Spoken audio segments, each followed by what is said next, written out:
Cervejeiros e cervejeiras, sejam bem-vindos a mais um vídeo do Com Cerveja. Aqui é o Daniel Dinslaken e hoje eu respondo a dúvida do Dejair Casado.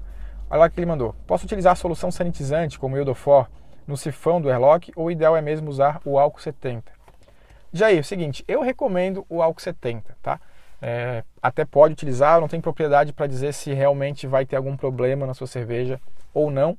Então eu não recomendaria utilizar, mas eu também não posso dizer que não é possível. Eu já vou explicar um pouquinho sobre isso.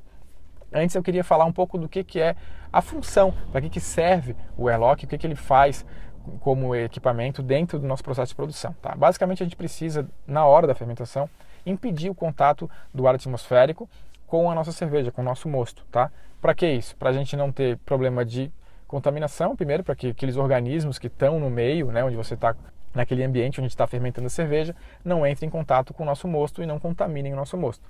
E também porque a gente não quer, depois que a gente teve ali a primeira fermentação, que a gente tenha contato da nossa cerveja com o ar atmosférico, com o oxigênio, que também vai oxidar a nossa cerveja. Basicamente é isso.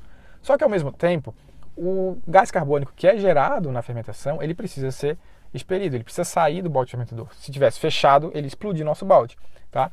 Então, o airlock funciona como um artifício aí perfeito, porque com aquele meio líquido ele faz com que a gente consiga que o gás carbônico saia do nosso balde fermentador e impede que entre o ar atmosférico. Então não tem contaminação, mas sai o nosso gás carbônico. Por isso que a gente vê ele borbulhando durante a fermentação, é inclusive um indicativo de que está fermentando, porque está saindo ali o nosso gás carbônico. Tá? Basicamente é isso.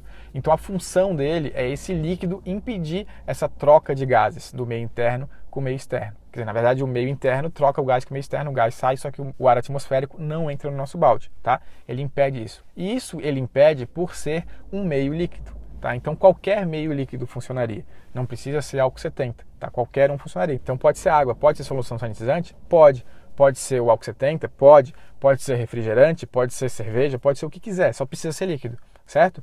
E daí, nesse aspecto, muita gente inclusive utiliza água. Também não recomendo muito, porque às vezes por conta da diferença de temperatura, acontece de entrar a água, né, dá a pressão ali, a água acaba entrando no balde fermentador. E essa entrada de água pode acontecer, não é muito comum, mas pode acontecer de a gente ter problema aí com contaminação. Então, para não ter problema com contaminação, o melhor é solução sanitizante, não água, beleza?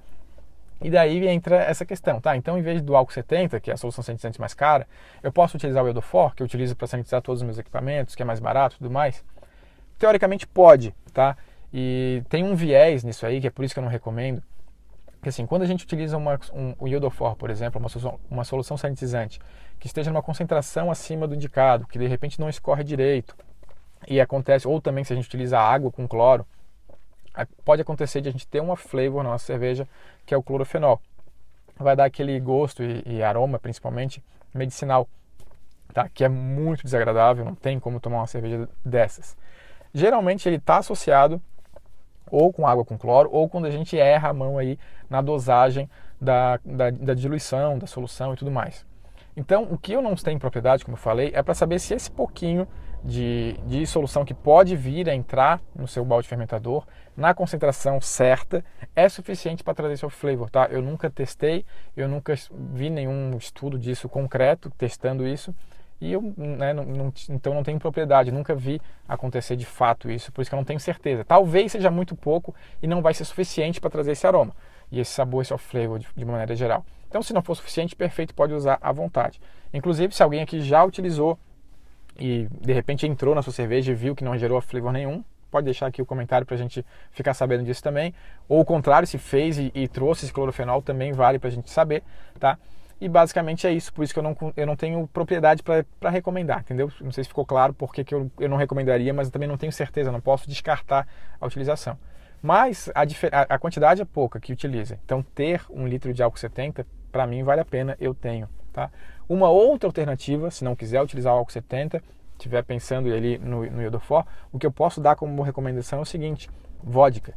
Compre uma vodka barata, da mais barata mesmo que tiver, e coloca no lugar do álcool 70. Ela vai funcionar da mesma forma como líquido, e por ter aí uma concentração de álcool, né, vai estar na casa de 40 e pouco, 50%, ela tem uma propriedade bacteriostática, principalmente, não vai chegar a ser sanitizante como é o álcool 70, mas impede ali que tenha algum contaminante naquele líquido, e claro, se por acaso entrar um pouco para o seu bote fermentador, não vai ter problema de gerar off-flavor, porque daí a concentração é pequena, é um álcool puro ali, não tem muita coisa, e é bem limpo, né, no caso, e não vai ter problema de off-flavor, tá? Então, basicamente isso. Primeira opção, álcool 70, depois vodka, pode ser barata, tá? Quer testar com iodofor? Pode testar, mas eu não recomendo, certo? Espero que tenham gostado da sacada de hoje. A gente se vê amanhã no próximo vídeo. Um abraço, tchau, tchau!